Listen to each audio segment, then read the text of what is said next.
Okay, dear student, in last video, particle nature of an electromagnetic radiation, and then first one black body radiation. Okay, now we are going to photoelectric effect. This is also one of the particle nature of an electromagnetic radiation.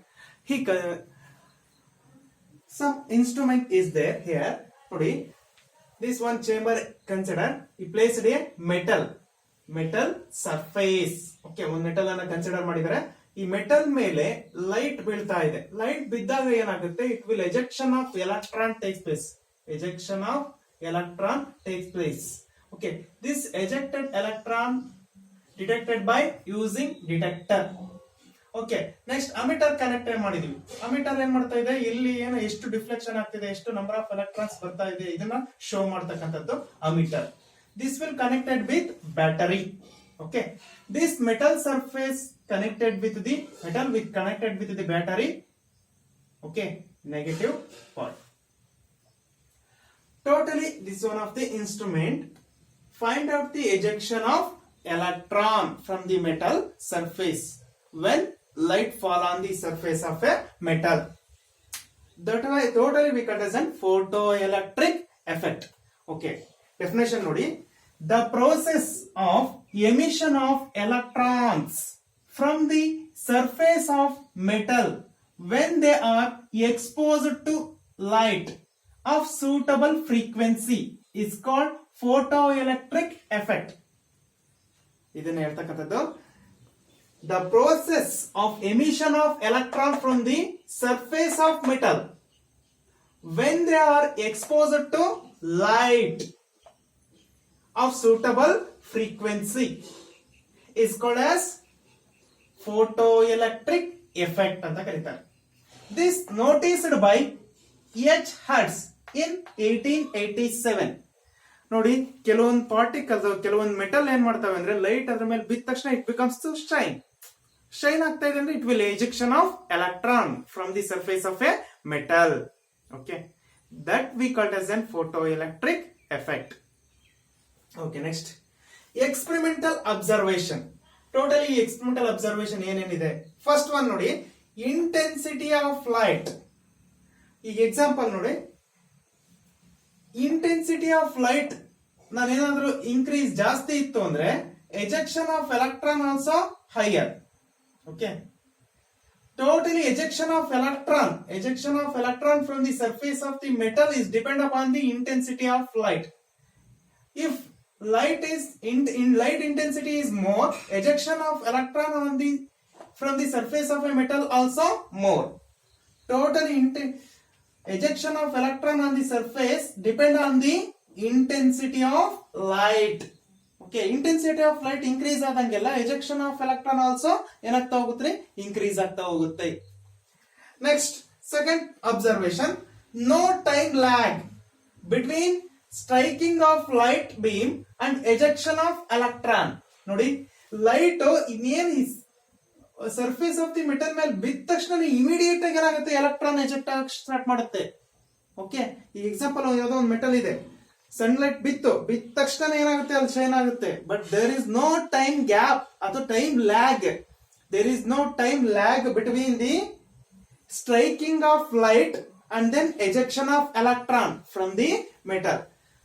ಇದ್ರ ಮೇಲೆ ಬೀಳ್ತಕ್ಕಂಥದ್ದು light ಬೀಳ್ತಾ ಇದೆ, next electron eject ಆಗ್ತಾ ಇದೆ. ಇವೆರಡರ ಮಧ್ಯೆ there is no time lag. That is one of the second observation. Okay, next, third one, threshold frequency. What is threshold frequency? ಈ example ನೋಡಿ, ಲೈಟ್ ಫ್ರೀಕ್ವೆನ್ಸಿ ಜಾಸ್ತಿ ಇದೆ, ಸುಮಾರು ಲೈಟ್ ಫ್ರೀಕ್ವೆನ್ಸಿ ಬರ್ತಾ ಇದೆ, ಸುಮಾರು. ಬಟ್ ಅದು ಲೈಟ್ ಯಾವ್ದ್ರ ಮೇಲೆ? ಸರ್ಫೇಸ್ ಆಫ್ ದಿ ಮೆಟಲ್ ಮೇಲೆ ಬೀಳ್ತಾ ಇದೆ. ಸರ್ಫೇಸ್ ಆಫ್ ದಿ ಮೆಟಲ್ ಮೇಲೆ ಬೀಳ್ತಾ ಇದೆ. But it will requires particular frequency for ejection of electron. ಈಗ ನೋಡಿ, ಲೈಟ್ ಇಂದ ಬರ್ತಕ್ಕಂಥದ್ದು ಸೋ ಮೆನಿ ಹೈಯರ್ ಫ್ರೀಕ್ವೆನ್ಸಿ ಬರ್ತಾ ಇದೆ ಅನ್ಕೊಳ್ಳಿ. ಬಟ್ ಈ ಮೆಟಲ್ ಎಲೆಕ್ಟ್ರಾನ್ ಅನ್ನ ಎಜೆಕ್ಟ್ ಮಾಡ್ಕೊಳ್ಳೋದಕ್ಕೆ ಇದರಲ್ಲಿ ಪರ್ಟಿಕ್ಯುಲರ್ ಅಥವಾ minimum frequency required to ejection of electron. That we call it as an threshold frequency. Agar what is threshold frequency? The minimum frequency required to ejection of electron from the surface of a metal is called as threshold frequency. Example light ಅಲ್ಲಿ ಸುಮಾರು frequency higher frequency ಇದ್ರೂ ಕೂಡ but electron eject ಮಾಡ್ಕೊಳ್ಳೋದಕ್ಕೆ minimum ಫ್ರೀಕ್ವೆನ್ಸಿನ require ಮಾಡ್ಕೊಳ್ಳುತ್ತೆ. ಅದನ್ನ ನಾವೇನಂತ ಕರಿತೀವಿ? ಥ್ರೆಶೋಲ್ಡ್ ಫ್ರೀಕ್ವೆನ್ಸಿ ಅಂತ ಕರಿತೀವಿ. This we call as a threshold frequency. Einstein consider energy. ಇಲ್ಲಿ ಏನ್ ಫ್ರೀಕ್ವೆನ್ಸಿ ಕನ್ಸಿಡರ್ ಮಾಡಿದ್ವಲ್ಲ, ಐನ್ಸ್ಟೈನ್ ಬರ್ತಾರೆ. ನೆಕ್ಸ್ಟ್ ಐನ್ಸ್ಟೈನ್ ಏನ್ ಕನ್ಸಿಡರ್ ಮಾಡ್ತಾರೆ? ಎನರ್ಜಿ ಕನ್ಸಿಡರ್ ಮಾಡ್ತಾರೆ. He explain about work function W naught. What is work function? ಅಲ್ಲಿ ಏನ್ ಹೇಳ್ತಿದ್ದೆ? ಥ್ರೆಶೋಲ್ಡ್ ಫ್ರೀಕ್ವೆನ್ಸಿ ಹೇಳ್ತಾ ಇದ್ನಲ್ಲ, instant of threshold frequency we called as work function. But ಅಲ್ಲಿ ಫ್ರೀಕ್ವೆನ್ಸಿ ಮೆನ್ಷನ್ ಮಾಡಿದ್ವಿ, ಇಲ್ಲಿ ಏನ್ ಮೆನ್ಷನ್ ಮಾಡ್ತೀವಿ? ಎನರ್ಜಿ. ಹಾಗಾದ್ರೆ what is work function? Minimum energy ನೋಡಿ, ಫ್ರೀಕ್ವೆನ್ಸಿ ತಗೊಳ್ಳಲ್ಲ, ಇಲ್ಲಿ ಫ್ರೀಕ್ವೆನ್ಸಿ ತಗೊಂಡ್ರೆ ಥ್ರೆಶೋಲ್ಡ್ ಫ್ರೀಕ್ವೆನ್ಸಿ ಅಂತ ಕರಿತೀವಿ. Okay, minimum energy required to ejection of electron from the surface of a metal.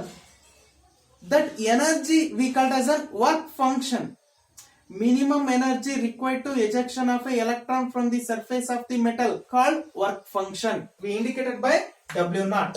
Okay. Einstein gives a Einstein photoelectric equation. What is that? H nu minus H nu naught is equal to half me v square.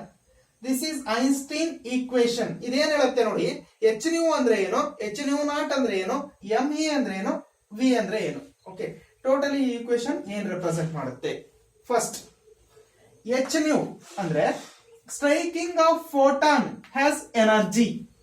ನೋಡಿ, ಇಷ್ಟೊಂದು frequency ಬರ್ತಾ ಇದೆ, ಇಲ್ಲಿ light ಇಂದ ಬರ್ತಾ ಇದೆ ಇಷ್ಟೊಂದು frequency. This ಎನರ್ಜಿನ ನಾವೇನಂತ ಕರಿತೀವಿ? Totally this much of energy comes from the light source. H nu striking of photon, photon ಅಂತ ನಾವು ಕರಿತೀವಿ. Okay, has energy h nu. H nu naught ಅಂದ್ರೆ ಏನು ನೋಡಿ, ಇಷ್ಟೊಂದು ಎನರ್ಜಿನಲ್ಲಿ ಪರ್ಟಿಕ್ಯುಲರ್ ಎನರ್ಜಿ ಅಥವಾ ಮಿನಿಮಮ್ ಎನರ್ಜಿ ಮಾತ್ರ ರಿಕ್ವೈರ್ ಮಾಡ್ಕೊಳ್ಳುತ್ತೆ. ಏನಕ್ಕೆ? Due to ejection of electron. Ejection of electron, that we cut as an H nu naught. This H nu naught represent minimum energy required to eject electron. Okay, ಹಾಗಾದ್ರೆ light ಇಂದ ಬರ್ತಕ್ಕಂತ ಇಷ್ಟು energy ಇದೆ, ಇಷ್ಟು ಎನರ್ಜಿನಲ್ಲಿ particular minimum energy ಮಾತ್ರ require ಮಾಡ್ಕೊಳ್ಳುತ್ತೆ electron ನ eject ಮಾಡ್ಕೊಳ್ಳೋದಕ್ಕೆ. ಹೌದಾ? ಹಾಗಾದ್ರೆ ದಿಸ್ ಎಚ್ ನ್ಯೂ ಇದರಿಂದ ಇದು ಮಿನಿಮಮ್ ರಿಕ್ವೈರ್ ಮಾಡ್ಕೊಳ್ಳುತ್ತಲ್ಲ, ಅದನ್ನ ನಾವೇನಂತ ರೆಪ್ರೆಸೆಂಟ್ ಮಾಡಿದ್ವಿ? ಎಚ್ ನ್ಯೂ ನಾಟ್ ಅಂತ ರೆಪ್ರೆಸೆಂಟ್ ಮಾಡಿದ್ವಿ. ಹಾಗಾದ್ರೆ H new minus H nu not ಮಾಡಿದ್ರೆ ಏನ್ ಬರುತ್ತೆ? H new minus H not is H new minus H nu not is transferred as the kinetic energy of photoelectron. ನೋಡಿ, ಇಷ್ಟು amount of energy ಇದೆ, ಇದರಲ್ಲಿ ಸ್ವಲ್ಪ ಎನರ್ಜಿ ಅಥವಾ ಮಿನಿಮಮ್ ಎನರ್ಜಿ ಮಾತ್ರ ರಿಕ್ವೈರ್ ಮಾಡ್ಕೊಳ್ಳುತ್ತೆ. ಹಾಗಾಗಿ ಉಳಿದಿರ್ತಕ್ಕಂಥ ಎನರ್ಜಿ ಏನಾಗುತ್ತೆ ನೋಡಿ, ಇಷ್ಟೊಂದು ಅಮೌಂಟ್ ಆಫ್ ಎನರ್ಜಿ ಬರ್ತಾ ಇದೆ ಲೈಟ್ ಇಂದ, ಬಟ್ ಮೆಟಲ್ ಮಾತ್ರ ಮಿನಿಮಮ್ ಎನರ್ಜಿ ರಿಕ್ವೈರ್ ಮಾಡ್ಕೊಳ್ಳುತ್ತೆ. Remaining energy is used for the kinetic energy of photo electron. Okay, ಅಥವಾ the electron emitted by the surface. This is directly proportional to the intensity of light. Intensity of light ಮೇಲೆ depend ಆಗಿರುತ್ತೆ. Okay, ಇಷ್ಟನ್ನ ನೆನ್ಪಿಟ್ಕೊಳ್ರಿ. H nu ಅಂದ್ರೆ ಎಷ್ಟು energy ಬರ್ತಾ ಇದೆಯೋ ಅದನ್ನ ಎಚ್ ನ್ಯೂ ಅಂತ ಕರಿತೀವಿ. ಸ್ಟ್ರೈಕಿಂಗ್ ಆಫ್ ಫೋಟಾನ್ ಅಂದ್ರೆ ಲೈಟ್ ಫ್ರೀಕ್ವೆನ್ಸಿ ಏನಿದೆಯಲ್ಲ ಅದನ್ನ ನಾವು ಫೋಟಾನ್ ಅಂತ ಇಂಡಿಕೇಟ್ ಮಾಡ್ತೀವಿ. ದಿಸ್ ಎನರ್ಜಿನ ನಾವು ಎಚ್ ನ್ಯೂ. ಇಲ್ಲಿ ಮಿನಿಮಮ್ ಎನರ್ಜಿ ಮಾತ್ರ ರಿಕ್ವೈರ್ ಮಾಡ್ಕೊಳ್ಳುತ್ತೆ ಮೆಟಲ್, ಯಾಕೆ? ಎಲೆಕ್ಟ್ರಾನ್ ನ ಎಜೆಕ್ಟ್ ಮಾಡ್ಕೊಳ್ಳೋದಕ್ಕೆ. ಅದನ್ನ H nu not. H new minus H nu not is transferred as the kinetic energy of photo electron. ಅಂದ್ರೆ ರಿಮೈನಿಂಗ್ ನೋಡಿ, ಇಷ್ಟು ಎನರ್ಜಿನಲ್ಲಿ ಸ್ವಲ್ಪ ಎನರ್ಜಿ ಮಾತ್ರ ರಿಕ್ವೈರ್ ಮಾಡ್ಕೊಳ್ತೇವೆ. ರಿಮೈನಿಂಗ್ ಎನರ್ಜಿ ಏನಕ್ಕೆ ಯೂಸ್ ಆಗುತ್ತೆ? It will transfer as a kinetic energy of photoelectron. Okay, this is the experiment of photoelectric effect.